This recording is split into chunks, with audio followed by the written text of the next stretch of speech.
Je suis en compagnie de Sophie Bourgeois, copropriétaire de la fermette Arbour. Bonjour Sophie. Bonjour. Merci de m'inviter dans cette magnifique fermette qui s'appelle la fermette Arbour. Qu'est-ce qu'on retrouve ici? Nous, on est éleveurs de chevreaux de boucherie. On a 85 femelles de reproduction de race Boer, qui est une race exclusivement presque pour la boucherie.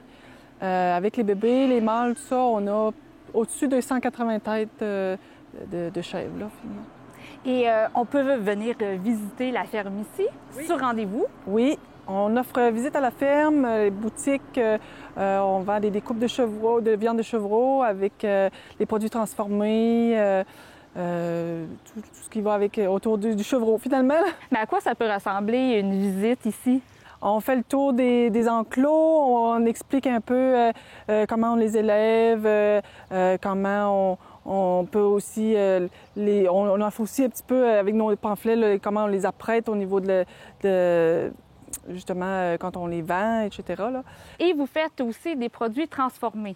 Oui, ben on les fait pas à la ferme, on les fait faire ailleurs, mais on les vend ici, oui. Et qu'est-ce qu'on retrouve comme produit? On retrouve des saucisses de différentes saveurs. Nouvellement, on a fait une saveur de saucisse au bit sureau qui vient du Kamouraska. On a aussi la terrine, on a la rillette, les pâtés de foie, puis tous les découpes, là, côtelettes, gigots, cubes, etc. là. Et est-ce qu'on peut trouver vos produits seulement ici à la ferme ou on peut s'en procurer un peu partout ailleurs? En fait, à Kamouraska, on a aussi le Jardin du Bedeau, qui est l'épicerie fine au village. Eux autres, ils vendent tous nos produits. Puis on est en développement de marché présentement. Fait que, on cherche des nouveaux clients. On vend un peu dans les régions comme Québec et même Montréal un peu, là.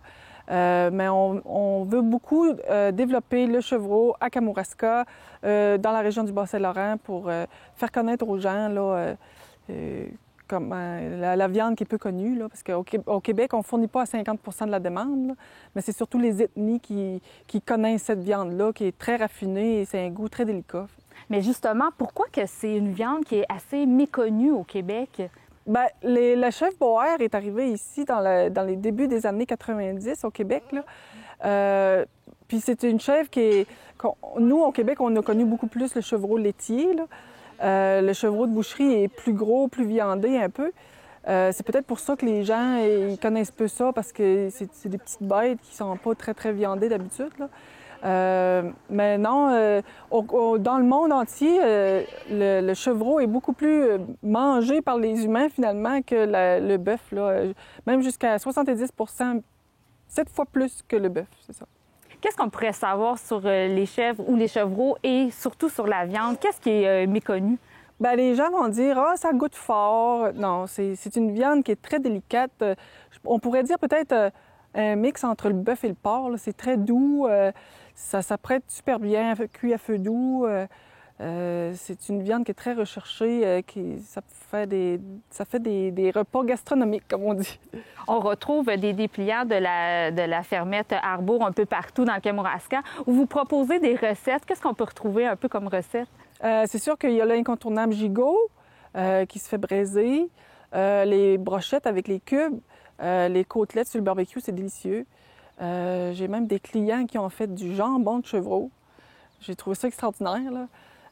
On peut l'apprêter à plusieurs sauces, des burgers de chevreau là, avec un fromage un peu fin, là. C'est très bon. Mais qu'est-ce qui vous a donné l'envie de partir un élevage de chèvres? Comment ça a parti, ce beau projet-là? Ah, ça a commencé très petit parce qu'on a commencé avec un bouc seulement pour voir si on aimerait ça. On avait acheté une terre, puis on se disait qu'il faudrait meubler ça un peu. Puis les chevaux aussi. Puis on s'est dit, bon, qu'on a acheté un bouc, on a dit ça prendrait 2 petites copines. On a acheté 2 petites copines, ça faisait 3 chèvres au total. Puis finalement, on a monté à 10, à 15, à 30. Là, la piqûre nous a pognés. C'est facile de faire l'élevage de chèvres? Oui, ça s'élève très bien parce que c'est des chèvres qui... Bien, premièrement, nous, on les traite pas, là. On ne pas des chèvres laitières. Fait qu'on fait juste les nourrir matin et soir, puis s'occuper des soins des bébés, puis tout ce que c'est qu'il y a par rapport à la naissance des petits. Là. Mais sinon, c'est quelque chose qui peut se faire très bien en dehors d'un travail à temps plein, là. Puis aussi, c'est des chèvres... Surtout la Boer est une chèvre très rustique qui est aussi... qui est désaisonnalisée naturellement. Fait qu'elle accouche presque à chaque période de l'année, là. Puis elle prend soin de ses petits aussi, une chèvre maternelle. Moi, ici, mes chèvres, à moi, ils Ils s'occupent de leurs petits, les allaitent toutes seules. Moi, j'ai les bébés jusqu'à 3 mois avec les mères. Pas besoin de donner de biberon sur quelques exceptions, là, comme des petits orphelins comme ça. Là.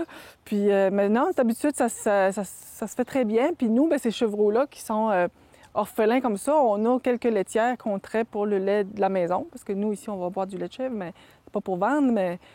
Puis on va donner ça aux petits bébés. Fait qu'on n'achète pas de lait en poudre pour les bébés pour les nourrir le plus naturellement possible, puis avec le moins d'antibiotiques possible. Puis... Et contrairement à ce qu'on peut penser, on peut avoir une chèvre quand même dans un espace qui est assez restreint. Oui, oui. Parce que, ça, comme vous voyez, là, ça suit tout le temps. C'est comme des petits chiens. Hein? Puis...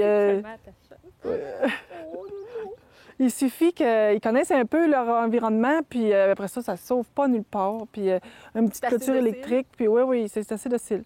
Est-ce qu'on peut venir à tous les jours? Oui, à tous les jours. Idéalement, entre 10 h du matin et 8 h le soir. C'est sur semaine plus 1 heure l'après-midi. Mais on est presque toujours ici à la maison. Il y a quelqu'un, soit mon fils ou... Puis vous êtes les bienvenus. Puis, Et en terminant, au niveau de la visite, c'est important d'appeler d'avance. C'est mieux pour que moi, je sois là. Et est-ce que vous avez un site Internet qu'on peut avoir plus d'informations? On est sur Facebook. Si vous cherchez Fermette Arbour sur Facebook, vous allez voir plein d'images, des petits bébés comme ça. Aussi nos nouvelles de ce qui se passe avec la ferme. On est en développement de marché. On est actuellement en train de rechercher des nouvelles saveurs de saucisses de chevreau avec le vrai goût de chevreau. Là. Fait que ça s'en vient, puis on partage ça sur Facebook, puis on aime les commentaires. Merci beaucoup, Sophie Bourgeois. Un gros merci.